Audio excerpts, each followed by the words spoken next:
छोटे छोटे रहो कैसे बार भेलक बोले ऐसा तोहफा तोरा के दिलक छोटे छोटे रहो कैसे बार भेलक बोले ऐसा तोहफा तोरा के दिलक तू ही बताओ कैसे पूजा भेलो नेम खरबूजा भेलो हे गे नेम खरबूजा भेलो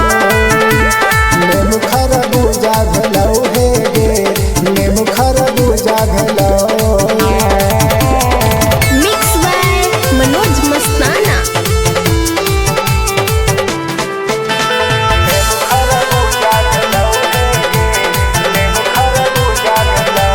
केकरा से छोड़ी तू तो फसल हही केकर नजरिया में धसल हही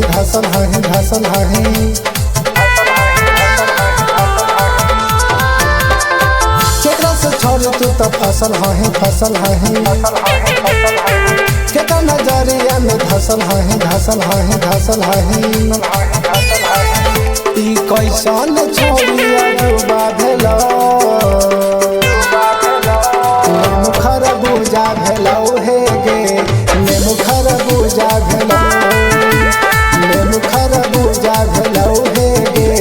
नेम खरबूजा भेलो।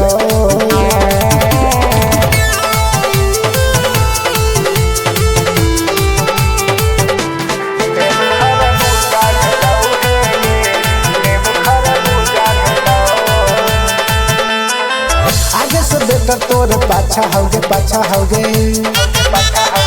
सबे तो हो कि अच्छा होगे